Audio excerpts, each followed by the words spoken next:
I pounded the post deep into the hole I dug earlier. It didn't settle right. I picked up the 20-pound sledgehammer, gripped it for balance, then ran a hand along the top of the pole. A good hit, right in the center.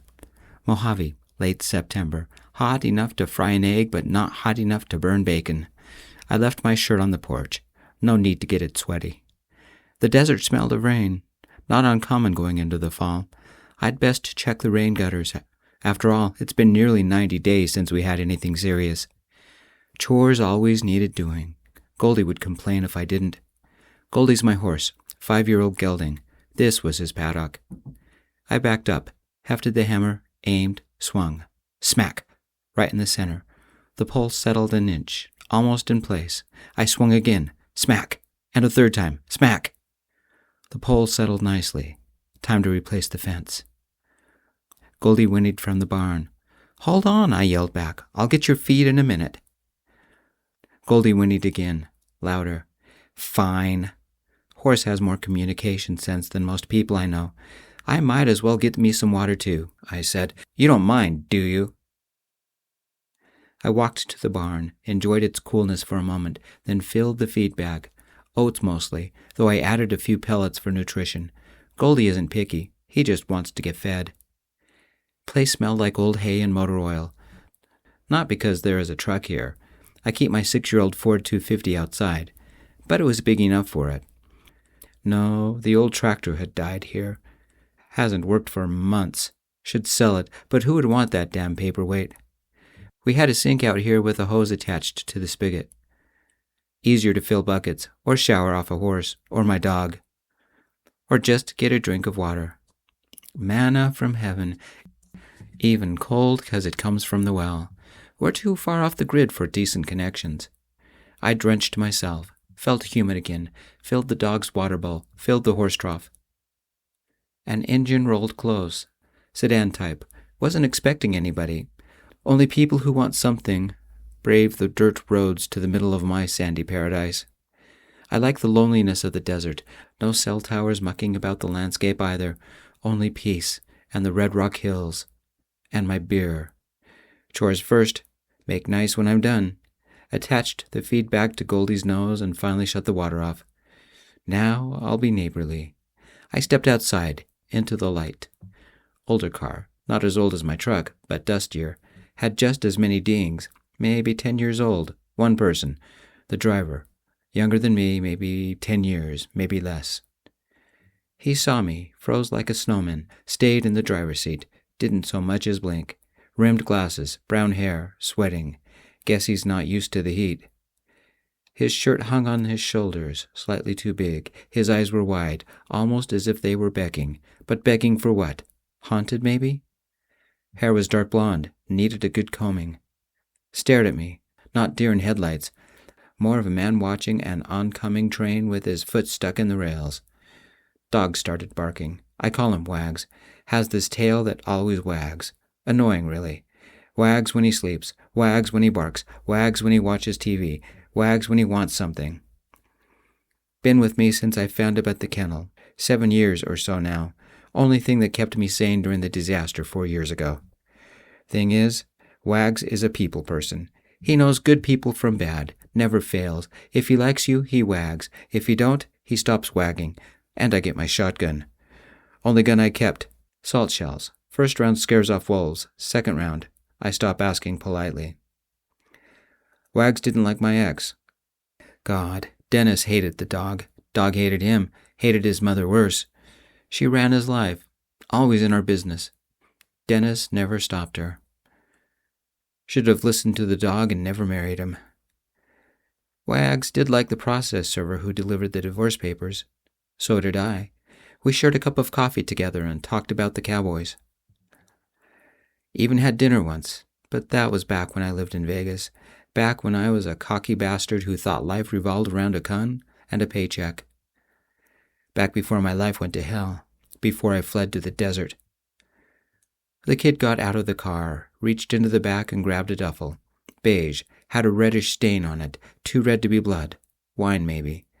White button-down, wrinkled black tie, black slacks, face smudged, crying or road dust, couldn't tell. Left a black jacket draped on the seat.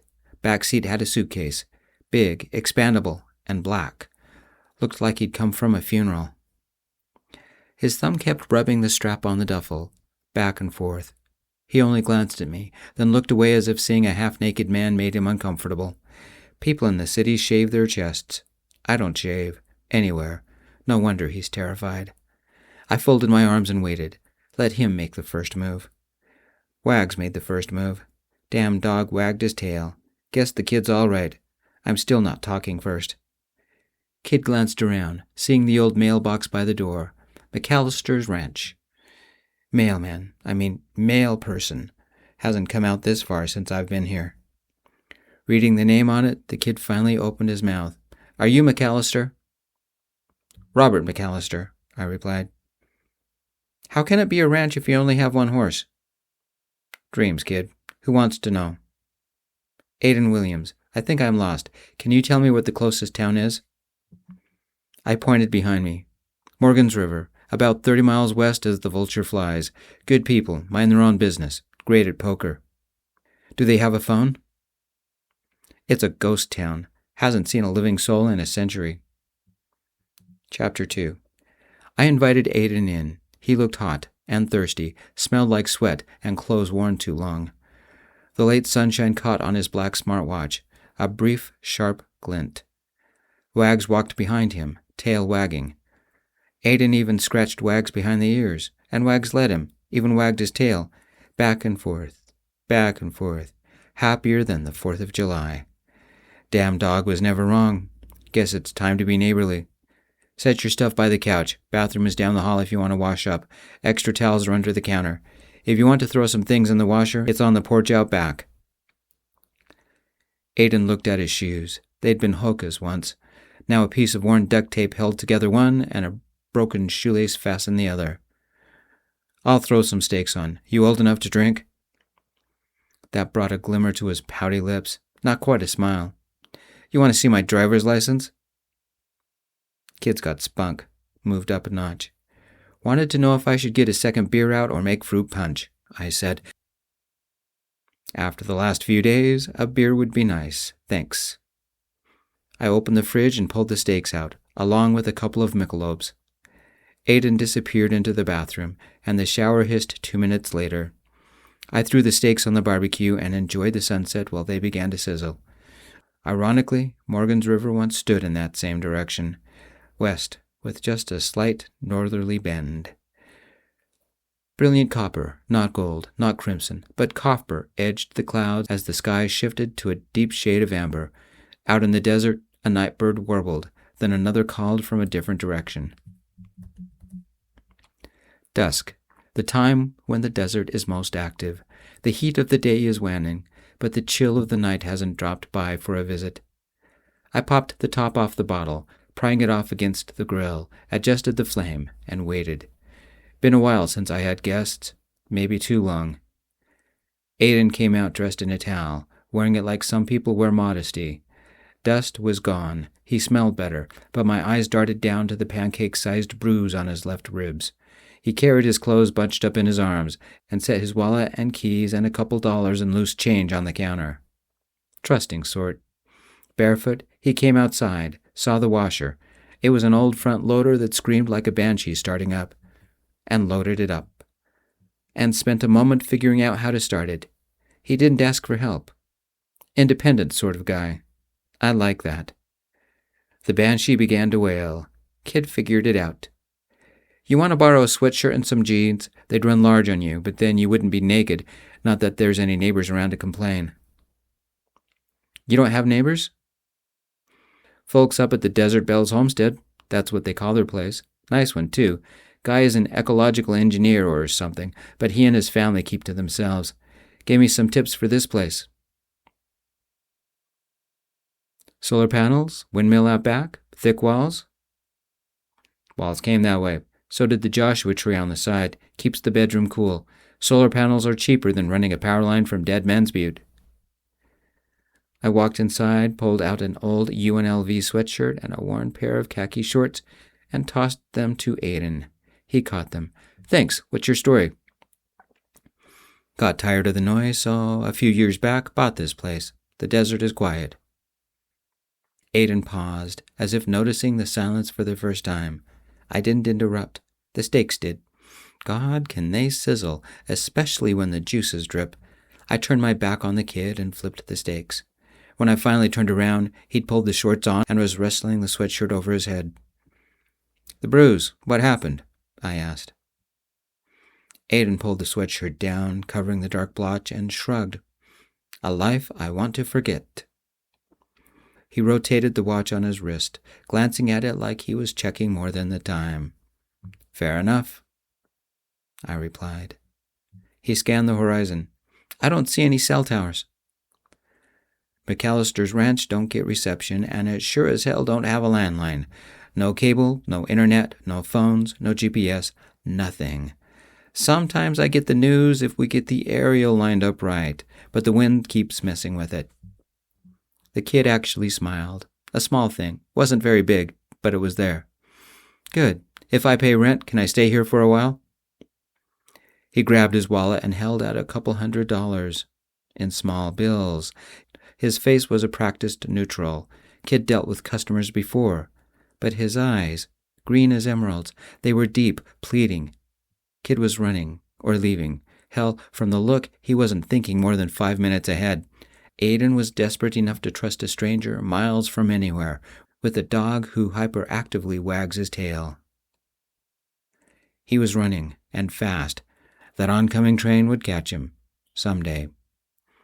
Aiden pressed the money closer to me, practically taking my hand as if he were proposing. That made me chuckle. Who'd want to propose to a hairy, beer-guzzling, cranky son of a witch like me with more ghosts in the belfry than even Scooby-Doo could chase? Some inner demon told me I'd regret it. Same one that warned me last time, 4 years ago. I took the money before I could change my mind. "Damn, Your Majesty," I said to him. "I'll even pour barbecue sauce on your steak. You got yourself a couch."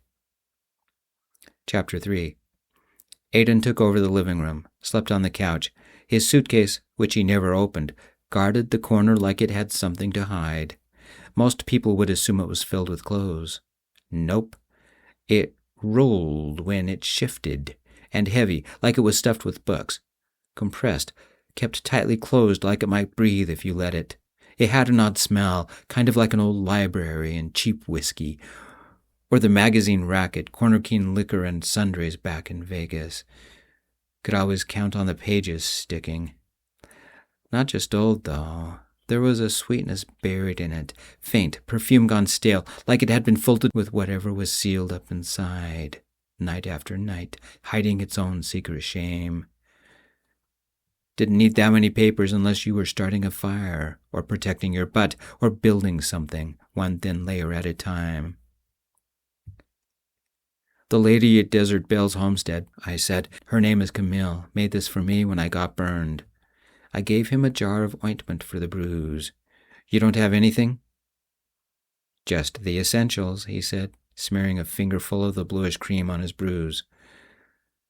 "Most people consider a change of underwear and a toothbrush essential." "Is there a place that sells underwear around here?" The sarcasm came easy and made me grin. My lips ached from the unexpected gesture. I made a point of searching the horizon. Miles away were the dim lights of the Desert Bell's homestead. I turned back to Aiden and attempted to smile. "Sorry, Aiden. Fresh out of shopping malls." Aiden snorted. As promised, I poured Sweet Baby Ray's on his steak. Chapter 4. A week later, we hopped in the old Ford 250 and drove an hour to Morgan's River, and then the 2 to Dead Man's Butte further west. We stopped at Target and shopped. I picked up a month's worth of groceries and steaks. Aiden shopped for clothes. Mine were too big on him. Made him look normal, not like a funeral attendant. The sun had deepened his skin and lightened his hair. He paid for his new Hanes, T-shirts, and pants with $1 bills. Crinkled, but straightened out. I didn't ask where he'd gotten them. The clerk's eyes bugged out at the 2 rolls of $1 bills. The clerk spent minutes to count each one. $200? "That enough?" Aiden asked. "Short by $5.37, the cashier said. Aiden glanced at me, then searched his pockets, then set one shirt back on the counter. I handed the clerk my debit card. "I'll pay you when we get back to the ranch," Aiden said. "Don't you have a debit card?" Aiden seemed like he wanted to say something, but only said, "Safer without it." We stopped for an early dinner at the Rusty Cactus Diner. Just before we left, Aiden turned his phone on. Slim, cheap, a burner phone, probably had a battery in back. The screen lit. 3:17. A tiny red circle was in the upper right. Aiden waited. The circle flipped green. He lifted his wrist and spoke into the watch. 4 words. "Don't worry, I'm okay." Aiden shut the phone down. Checked it twice. Total time turned on, 36 seconds. His shoulders only relaxed when Wags barked as we pulled in front of the ranch. Chapter 5. His second week, I caught him rifling through the suitcase, and I finally saw what was inside, though I already suspected. Money. Lots of money. More than 100 rolls of bills, mostly ones, but other bills were mixed with them. "You only packed $1 bills? Nothing useful?" Aiden shrugged. "You a collector?" I asked. He looked at me, a fox eyeing a wolf. "No, I earned them." I sat on the couch, picking up one of the rolls, tightly wound, each roll held together with a rubber band. "Doing what?" Aiden paused, eyeing me, mouth closed. "Better you don't know." So I asked the question hovering behind my eyes. "What kind of trouble you in?" He set the money down. "Nothing you can help me with." "Do you feel safe here?" Aiden looked away and softly said, "Sometimes. Tomorrow, think you could teach me to ride?" It was an obvious deflection. I let it go. Trust must be built, step by step. It can't be rushed. "How much is in each roll?" 100. There's a total of 110. "You carry $11,000 in an old suitcase? Don't you trust banks?" I expected to chuckle or denial. Instead, Aiden said, "Transactions can be tracked." "Paranoid much?" Wrong thing to say. Aiden looked at the smartwatch on his wrist. 1 tap, and it showed the time. A red circle was in the upper right corner. No connection. Chapter 6. Aiden charged his watch every night, like some people pray or brush their teeth. Before he even drank his coffee, he put it back on. On the 3rd week, we were in the paddock one evening. The sun was still deciding whether it wanted to blast the desert one last time or call it quits. Aiden was astride Goldie, trotting in circles following the fence line. Kid learned fast, hadn't learned to relax in the saddle, had a tendency to lean forward or push his feet against the stirrups. But he hadn't fallen today. "Might make a rider out of you yet," I yelled. He grinned, checked his watch for the 100th time today, and slid off the horse. With a light pat, he sent the horse to play. "I've been thinking." "That sounds like it's time for a beer." "Can I ask you something personal?" "Only if I can ask one back." He leaned against the fence, brow sweating, clothes smelling of horse. "You don't report for a job. Where do you get your money?" I debated whether to say anything and looked at the horizon. The hills to the west had started to shift color. Sunset would make them crimson tonight. I swallowed, wishing I held a bear. "It's not something I like talking about." Aiden waited, letting the silence work on me until I had to answer. "I was a cop. Good one. Had a decent career. Was saving for a house. Had a decent partner. Good man. Wife, 2 kids. Wanted to become a detective." "What was your partner's name?" "Lewis. Silver-tongued bastard. Man could talk his way through anything. There was this one time we showed up at a domestic dispute. Man was cheating on his wife. It was wild. Lewis went in and had them sitting on a sofa drinking beer in an hour." Aiden nodded once, his green eyes narrowing. "Past tense?" "Haven't seen him for 4 years. Not since I came out here." "Did you quit the force?" The old pang tore through my chest. Remembering hurt. Honesty hurt. It was 2:47 a.m. We got a call. Gang shootout, like in the movies. I was under fire. Made a couple of shots. 5 total. Hit a gangster, a kid about 21. He died. Aiden's hand found mine, holding it. Later, when forensics was tracking bullets, they found one of my strays had hit a 90-year-old lady in her bed. Aiden gasped. She die? No, leg wound. I left the force, got really depressed. Lewis left me because he couldn't watch me self-destruct. Came out here, been living off savings since. Aiden didn't say anything, just let me stare into the sunset. The sun had given up on the day. IA cleared me, both shootings, said it was within policy. Things happen, with gangs and guns. Nobody stopped me from walking away. Lewis tried, but it hurt too deep. Aiden looked at me, his green eyes holding something back. The kid jumped the fence, and with Goldie looking at us as if humans were insane, Aiden hugged me. First human contact I've had in years. He was sweating. I was sweating. He held me. And something inside me gave. I grasped him. Hard. For a second, I let myself feel the pain, the grief, the hurricane that had been my soul. That's why you're out here? Aiden asked, his breath cooler than the Nevadan air. Self-imposed prison sentence? I took a breath before the despair overwhelmed me and pulled away. I need a beer. It's your turn. What's with the money and the watch? You steal something? Life is never that simple, he said. Chapter 7. I'm a dancer, or at least I was. Aiden and I sat side by side on the porch, looking west into nothing. Dead Man's Butte was that way. So was Morgan's River. Worked at a gay club called The Back Alley. It's in East Vegas. I know it, I replied. We were called there almost every weekend. Nice people avoid it, he replied. Is that how you got the money? I asked. Aiden smiled at that, looking deep into his bear. Wear a G-string and shake your butt. You'd be surprised how much money men will shove in your waistband. I saluted with my beer. I was giving a lap dance when I overheard it. Drug run, big one, meth, kilos and kilos of the stuff. What did you do? Friend was dating a cop. I told him. Next thing I knew, they gave me the watch and used it to listen to everything. Wanted me to get close. Did you? Too close. The head guy, Marcus, liked me. Tipped me $50 each time. A C-note if I danced on him. He discovered I was working with the cops.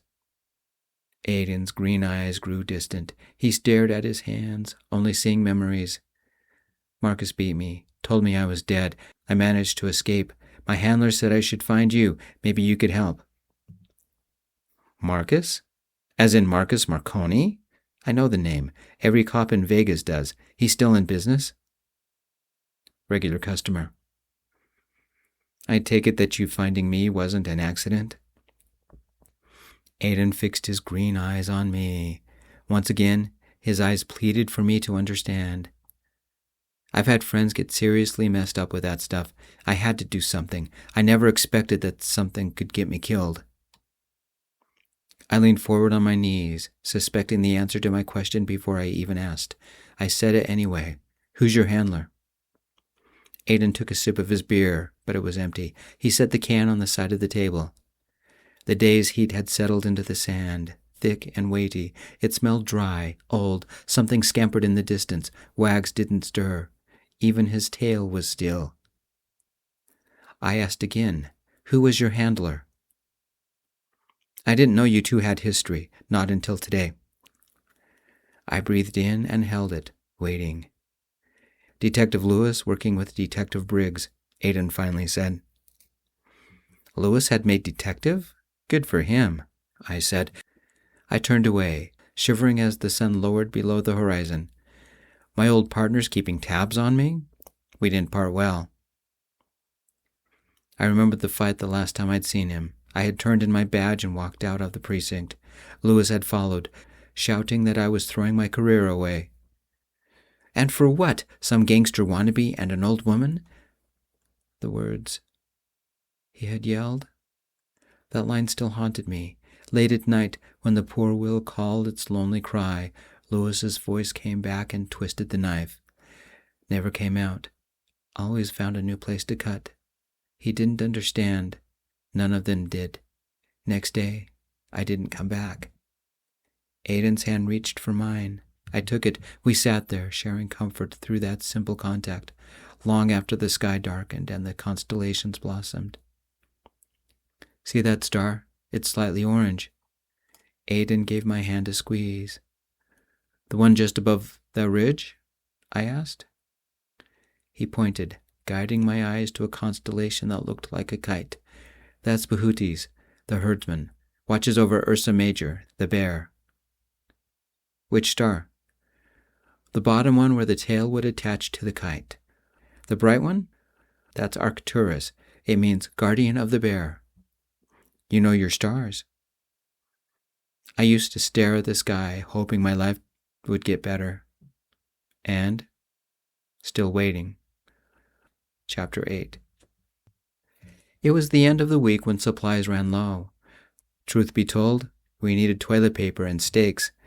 Practically, Aiden was going crazy with no one around except me, Goldie, and Wags. I could tell. He looked at the horizon all the time. And his watch? He kept twisting it about his wrist, a black handcuff trapping him in the middle of nowhere. Last night, I caught him dancing in the kitchen. He stopped when he noticed me staring. The sky had clouded over, cooling the dirt road we bounced over. Do you regret having to leave Vegas? Aiden did not answer right away. When he answered, his voice lowered. My entire life was there. I wanted to say, my place isn't enough, but I knew already. Instead, I asked, what do you miss? The people, the energy. I felt alive. No offense, it isn't quiet. Something was happening all the time.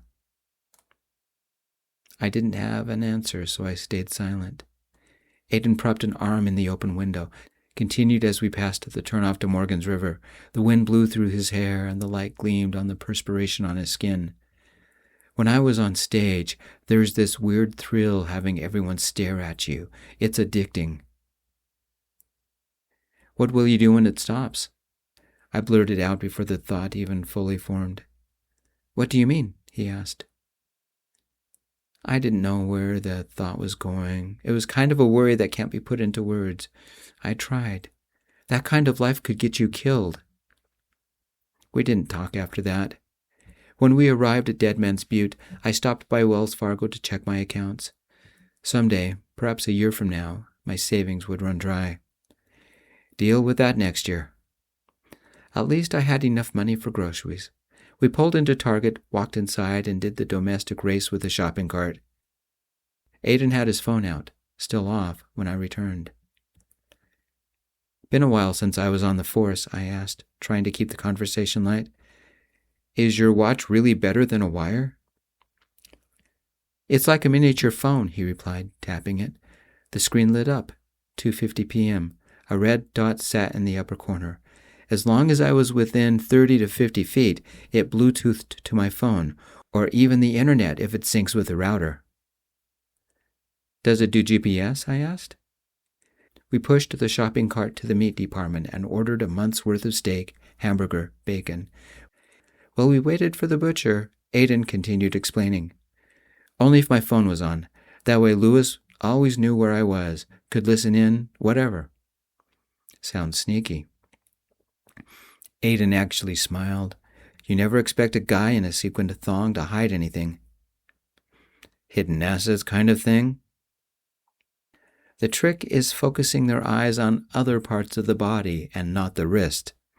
His smile became a seductive grin, and he leaned in very close.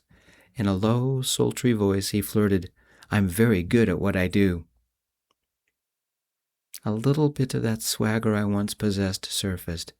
You'll have to give me a demonstration sometime. The little bit of swagger I'd found vanished. Then I realized what I'd said, and froze. The guilt hit like an oncoming train. 4 years ago, a 21-year-old kid on the ground, bleeding out, a 90-year-old woman screaming.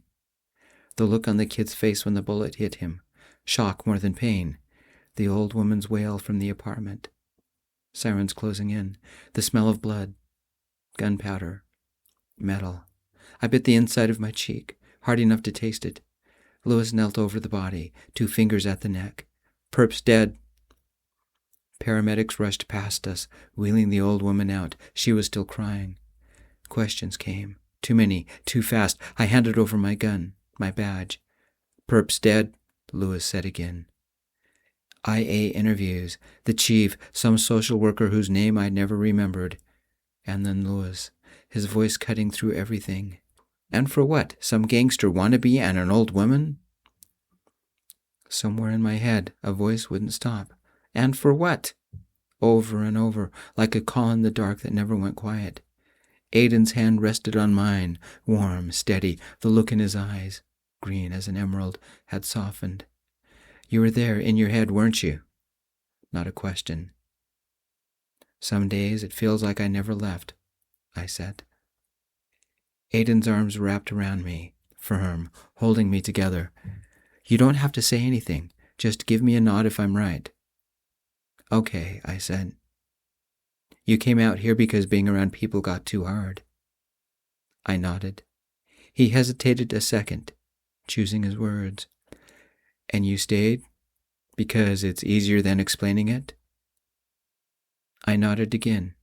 Because of my actions, someone died, and someone innocent almost did. I should have... My voice trailed off as something dark shifted underneath it. Aiden's arms tightened. You're going to be okay. Why? I asked. You're stronger than me. He held me until the butcher finally said, Orders ready. After I placed the meat in the cooler, Aiden activated his phone. I timed it. His phone pinged with a lot of missed calls and texts. He ignored them, activated an app, and spoke into his watch. Don't know if you guys are still listening, but I'm fine. Robert says hi and he remembers Lewis. Is it safe to come home? Shock, like a bucket of ice water. An innocent comment. Not hearing Lewis's name again. I expected that sooner or later. No, it was the other part I should have expected. Home. This was my home now. The desert wasn't Aiden's home no more than Vegas was mine. These last weeks had been hard at first, but now I enjoyed the way Aiden hummed when he made coffee, watched him laugh as he rode Goldie, or Wags barked when he saw him. Aiden had become family. Stupid of me. I hadn't thought this through and went ahead and developed feelings. He was a guest on vacation. His phone still out, Aiden clicked through his messages, not thinking. The old cop instincts woke up, dormant for years but never truly asleep. The guilt vanished. Fear woke. Something was wrong, very wrong. My body knew. My mind had to catch up. I checked the rearview mirror. No suspicious car. No one tailed us as we left Dead Man's Butte. Do you want to stop for burgers while we're here? Aiden asked. No. My tone made him sit up and buckle his seatbelt. Something wrong? I feel, I said, tone low. How do you expect anyone to understand an old instinct? Something is off. Aiden looked behind us, mouth growing grim. Where? I shook my head as we drove out of town. Did you recognize someone? He asked. I glanced over and understood the gut punch. The watch flashed the time. A tiny green circle appeared in the upper corner. My heart froze. The damn watch had connected and was still connected. Did you ever give Marcus your phone number? Aiden looked at his watch as if it were poisonous. He powered down his phone. It won't shut off. Some kind of update. Makes sense. His phone had been off for a month, and now, once on, it was taking advantage of this little bit of battery-powered life. Chapter 9. Take the battery out of your phone, now. Aiden stared at his phone as if it personally betrayed him. His head shook slightly. He froze, breathing heavy. I stopped the F-250. I grabbed the phone, ripped the case off. I slid the back off the phone and dropped it, then wedged the slim battery out. The light on the watch changed to red. Connection gone. If Marcus had been paying attention, could he have seen? Though the etched worry in his eyes told me Aiden already knew the answer. Let's assume he has the right connections, I said. The answer is yes. We drove the rest of the 3 hours in silence. It gave me time to think. I made a decision. Chapter 10. We'll park your car in the barn so it looks like you're not here, I said as we pulled up to my home. Then go into the kitchen and make some sandwiches. Tonight I'll keep watch.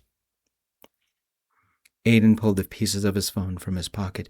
His watch displayed the time, 10:03 p.m., and more importantly, the red dot in the upper corner. Do you really think they'll come here?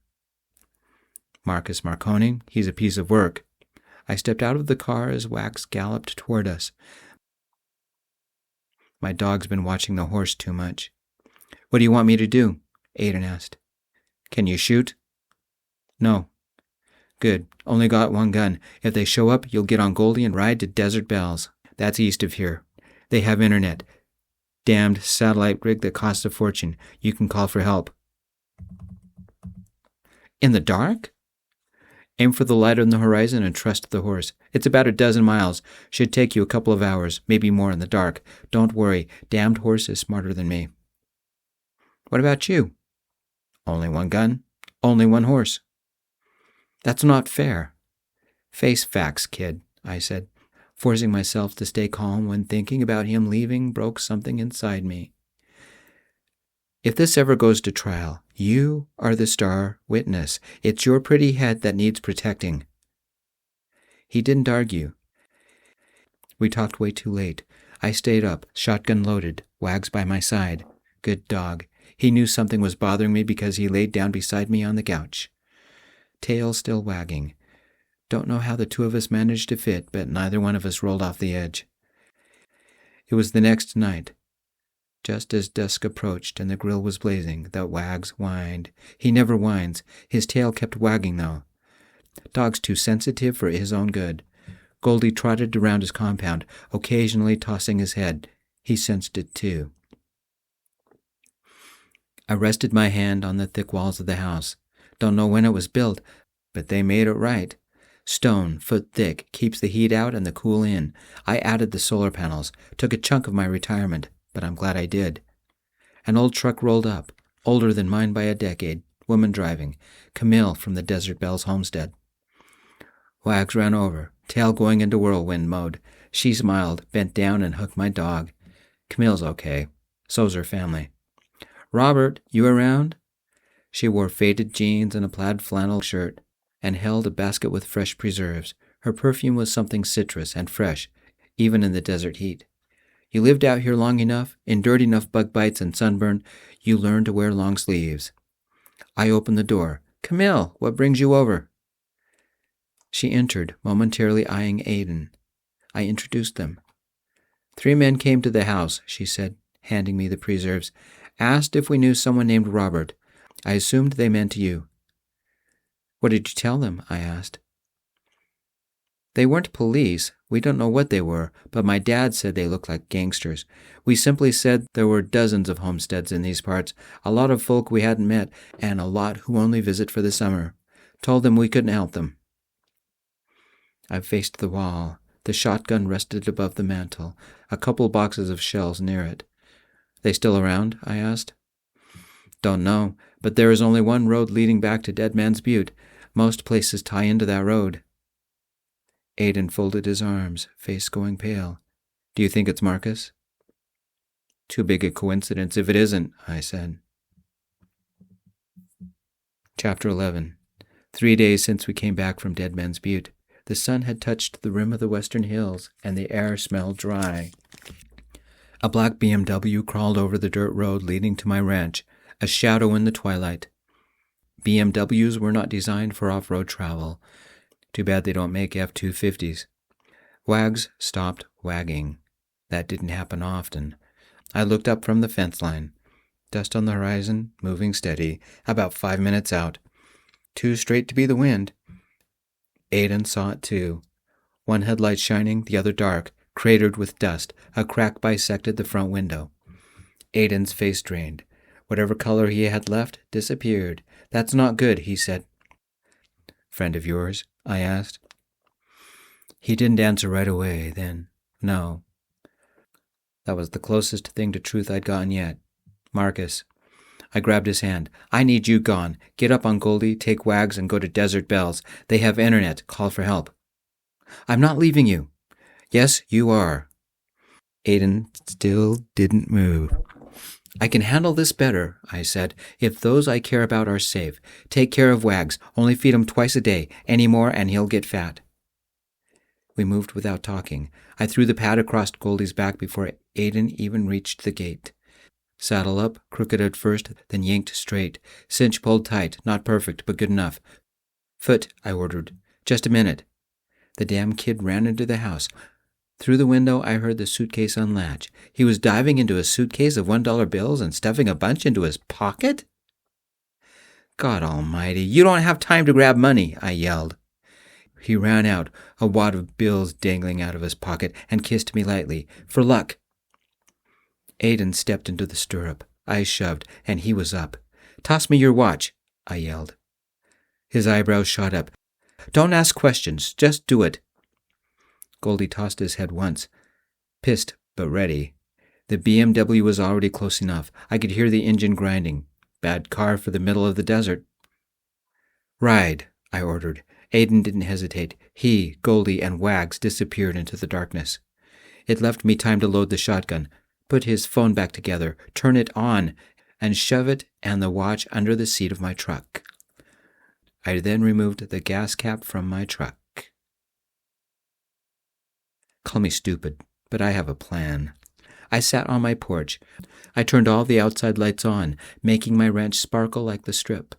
Hopefully, the brightness will destroy their night vision, and they'll never notice Aiden had left. I was sitting on my porch, sipping a beer by the time the black BMW rolled to a stop. Engine didn't sound too good. 3 men, city boys wearing practical loafers and slacks that wouldn't survive one day in the desert. Haircuts that looked ridiculous out here, and their shirts? Didn't know a body could sweat so much, but they spent a fortune on gas getting here.